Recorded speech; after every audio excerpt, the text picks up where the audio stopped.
Sorry. May mga mali akong nasabi noon, mga maling prinsipyo o paniniwalang pinaglaban ko.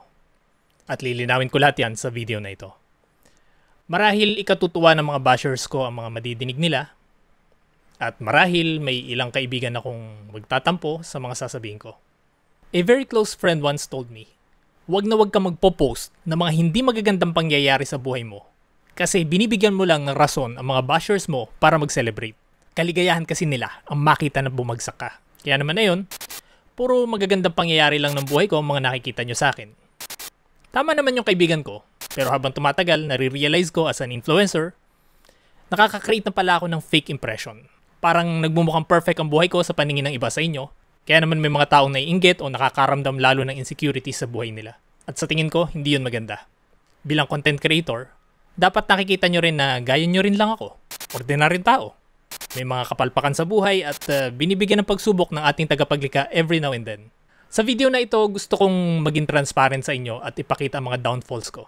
Noong July 12, 2024, gumawa ako ng mini-series kung saan ipinakita ko ang lahat ng passive income sources ko. Staking and bot trading ng Ethereum, liquidity mining from Axie Infinity tokens, at affiliate marketing from Lazada. Ikwento ko rin na matapos akong makabuo ng 1 million pesos, nag-retire na ako sa aking shirt business at sa pagiging motion graphic artist. At hinayaan ko na yung 1 million ko na yan ang magtrabaho para sa akin. Nakontento naman ako sa maliit na nag-generate na passive income. Hindi ko man mabili ang lahat ng gusto ko, pero kumikita ng sapat lang para mabuhay ng simple kasama ang asawa ko at ang baby namin. Isang dream come true. Naging buhay tambay at buong oras ko ay ginugugol ko lang sa pamilya ko at syempre sa passion kong pagbibigay ng saya at aral sa mga followers ng page ko at ng channel ko. It worked for a few years, kaya naman naibahagi ko rin sa inyo ang kwento na yon. Tapos yung ibang kinikita ko naman dito sa Facebook, nakabukod yon. Ang plano ko sana ay ipunin yon at gamitin pang charity pag nakaabot na ako ng 1 million followers. Ang plano ko, mamimigay ako ng mga kabuhayan o negosyo, tapos diretsong promote na rin ang negosyo nila. Kaya tinatarget ko yung 1 million para mas malaki ang impact pagka-promote ko. Alam niyan ng mga nakapanood ng interview ko kay Denzable TV. At naikwento ko na rin kay Chichester yung plano na yan. Pero hindi nagtagal, isa-isang gumuho ang mga yan. Noong September 10, 2024, nagkaroon ng sunog sa Singapore site ng Alibaba Cloud kung saan nakastore ang ilang data ng Lazada. Naapektuhan ng records at na-require kaming magpasa ng bagong requirement. Pero hindi na namin inasikaso kasi ang baba na rin naman talaga ng kita at tinaasan pa ng tax. Nitong December 2024, I decided na bitawan ang liquidity mining ko sa mga Axie tokens at itodo lahat sa Ethereum. Nag-post ako tungkol dyan. Pero nitong August 2025, binan naman ng SEC ang lahat ng international exchanges. So napilitan akong lumipat sa mga bulok na local exchange natin. Unfortunately, wala naman silang bot trading, staking o liquidity mining. Hindi gaya ng Bybit at Binance. So ayun, balik mano-manong trading ulit ako. Kaso malaking kumain ng oras. Hindi na siya passive income. Kailangan ko magbantay ulit ng chart at nagiging kaagaw yon ng oras sa aking pagko-content.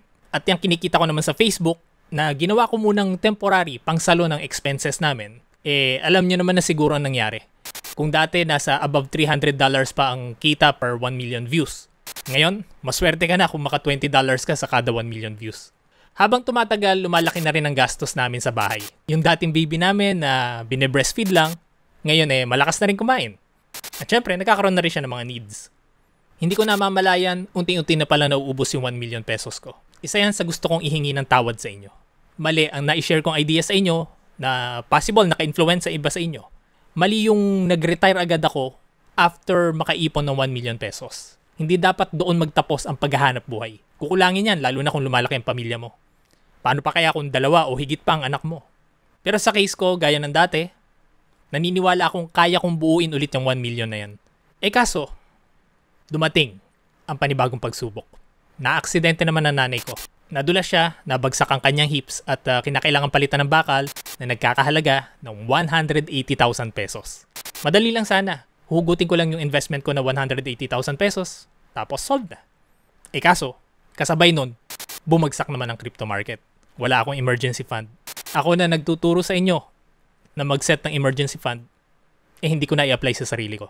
Sa oras na hugutin ko itong investment ko, wala na halos matitira pa para sa pamilya ko. Kung matagal na kayo follower ng Facebook ko, alam nyong paminsan-minsan nag-share ako ng mga nakikita kong humihingi ng tulong sa comment section. Lalo na yung may mga kinalaman sa hospital bills. Sisilipin ko tapos pag nakita kong mukhang legit naman, hindi na ako nagdadalawang isip na ihingi ng tulong sa inyo.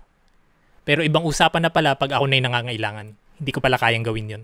Hindi ko alam kung ego ba ito o nahihiya lang talaga akong humingi ng tulong sa inyo. O baka naman dahil nasanay lang ako na ako yung tumutulong sa inyo. Para bang napakahirap para sa akin na ako naman yung hihingi ng diretsang tulong sa inyo. Hindi naman ako makapag-commit ng brand deals o makatanggap ng video editing project or animation kasi kailangan na magbabantay sa hospital. Ako lang naman sa aming magkakapatid yung pwedeng magbabad sa hospital ng matagal-tagal. Kasi sila, naninilikado masisante pag naubos na yung leave nila. Yun nga lang, naging very challenging ang makabuo ng 180,000 pesos habang nagbabantay sa hospital. Alam kong magtatampo ang ilan sa mga kaibigan ko dahil ine-expect nila na kung may pinagdadaanan man ako, sila dapat ang unang-unang makakaalam. Pero alam ko kasing hindi nila ako matitiis. Kung hindi man nila ako pauutangin, sure na aabutan ako ng mga yan. Lalo na yan si Chichester. Nakailang beses na akong inalok ng tulong yan. Tinatanggihan ko lang talaga. Pati nga itong si Wayne Kulot. Bago ko pa lang siya nakikilala, inoferan agad ako ng financial help. Pero hanggat maaari, hanggat kaya ko pa, gusto kong isolve muna ito na kami-kami lang muna magkakapatid. Hindi ko rin talaga matake na hihingi ako sa inyo na wala man lang ako maibigay na kapalit. Kaya kung mapapansin nyo, hindi ko pinopost yung QR code ko or bank account ko sa page ko. Tinitiyak ko na ang bibigyan ko lang ng QR code, yun lang mga naigawa ko na ng mga what if request nila. Yun nga lang, unfortunately hindi talaga kinayang mabuo. Ni hindi man lang ako nakakalahati. Pero habang nagbabantay ako sa ospital, dumiskarte naman yung mga kapatid ko sa mga government agencies. Lumapit sila sa malasakit at nakakuha sila ng 90,000 pesos from the SWD, 50,000 pesos from PCSO, and 40,000 pesos from the Office of the President. Yung tatlong yun lang, nabuo na yung 180,000 pesos. At yan, ang ikalawang gusto kong ihingi ng sorry sa inyo. Mali yung mindset na naibahagi ko sa inyo noon. Sinabi kong basta ayusin nyo lang ang buhay nyo, hindi nyo na kailangang umasa pa sa bulok nating gobyerno. Maling-mali ako doon. Nilunok ko ngayon lahat ng mga sinabi ko. Kasi sa huli, ang gobyerno pa rin natin ang sumalo sa amin. Wala kaming binayaran dyan sa Philippine Orthopedic Center, public hospital, fully covered pati operation. So yung cash donations nyo, nabawasan lang ng konti sa pagkain ko habang nagbabantay ako at pamapamasahe. Then the rest ng natira para na sa future expenses ng nanay ko kung sakali mang kailanganin niya ng gamot, therapy o follow-up checkups. Kaya muli, maraming salamat sa lahat na nag-donate. Hindi ko na kayo isa-shoutout isa-isa. Ang Diyos ang bahalang magbalik ng kabutihan nyo. At para naman sa mga bashers ko, go ahead. Celebrate. I-celebrate nyo ang pagkatalo ko today. Pero kung inaakala nyo na titigil na ako sa pagko-content, sorry to disappoint you, pero malabong nangyari. Watch me rise again. Even bigger this time. 2 million pesos naman ang bubunuin ko sa harapan. At para sa mga business owners, muli kong binubuksan ang pintuan ko sa mga brand deals. At sa mga nagstay sa page ko nitong mga panahong wala akong halos maibigay na valuable contents, maraming salamat sa paghihintay. At syempre, thank you so much sa lahat ng nag-subscribe at sa mga members ng FB at YouTube channel ko.